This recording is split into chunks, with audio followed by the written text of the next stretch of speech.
আসসালামু আলাইকুম, কেমন আছেন সবাই? তীব্র গরমে সবাই ছুটি থাকলে সংসারে বউদের কোনো ছুটি নেই। পেটের খিদা তো আর ঠান্ডা গরম মানবে না। অন্যদিকে একলা সংসারে মেহমান না বসলে আসলে যা হয় আর কি।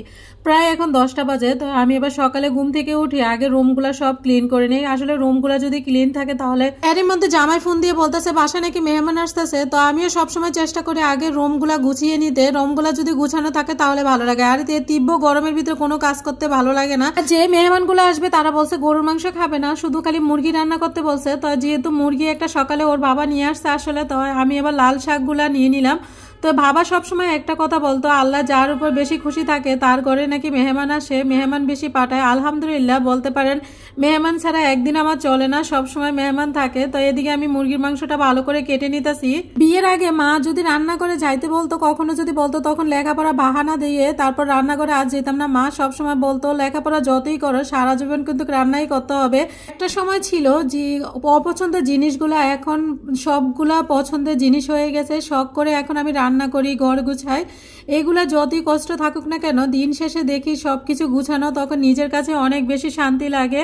তো এখানে আমি মুরগিগুলো আর আলুগুলো একসাথে ফ্রাই করে নিব। একসাথে ফ্রাই করলে তাহলে রান্না করতে খুবই সুবিধা হয়ে যাবে।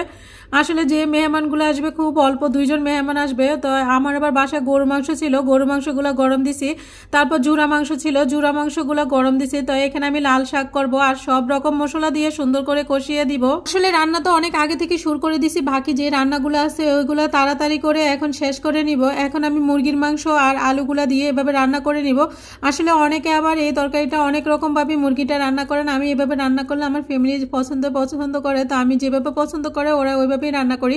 আসলে আমি আলু বেশি দিছি, আজকে মুরগির মাংস অল্প দিছি, কারণ এই তরকারিটাই থেকে যাবে। তো আমি এবার বিকালে ফ্রাইড রাইস করবো কিছুক্ষণ পরে।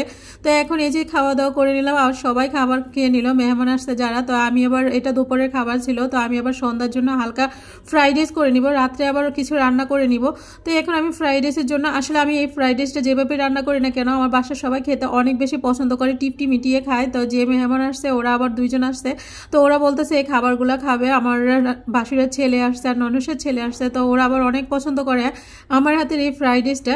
তো আমি কিছুটা চিকেন রেখে দিছিলাম, এই চিকেনগুলো আমি এখন চিকেন ফ্রাই করে নিব। আর এভাবে চিকেন ফ্রাইটা কিন্তু আমরা সবাই করতে পারি। আর এভাবে চিকেন ফ্রাইটা করলে কিন্তু একদম পুরা হুবাহুবির মতো রেস্টুরেন্টের মতো লাগে। আমি এটা প্রায় 2 ঘন্টার মতো সব রকম মশলা মেখে রেখে দিছিলাম। মাশাআল্লাহ দেখেন এত সুন্দর হয়েছে, মনে হয়েছে পুরা রেস্টুরেন্টের মতো। আর খেতেও অনেক বেশি মাশাআল্লাহ মজা হয়েছিল, সবাই টিপটি মিটিয়ে খাইছে।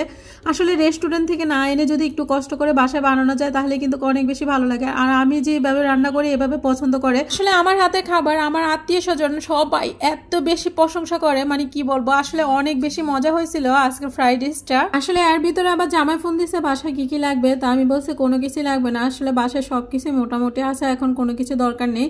তো আসলে ও আসলে আপনাদের ভাইয়া মাশাআল্লাহ আমার হাতে খাবার এত বেশি প্রশংসা করে, কখনোই কোনো কিছু বলে না যে একটু খারাপ হয়েছে বা এটা সেটা। মাশাআল্লাহ সবসময় আমার খাবারের অনেক প্রশংসা করে, মানে যেরকমই হোক না কেন বলে কি অনেক মজা হয়েছে, মানে যেটাই হোক। আসলে আমি যতটুকু চেষ্টা করি অনেক সুন্দর করে কষিয়ে অনেকটা সময় ধরে রান্না করতে। আসলে রান্নার ভিতরে মিডিয়াম আঁচ দিয়ে সুন্দর করে যদি অনেক সময় ধরে রান্না করেন যে কোনো খাবারই কিন্তু অনেক বেশি সুস্বাদু হয়, সুন্দর হয়।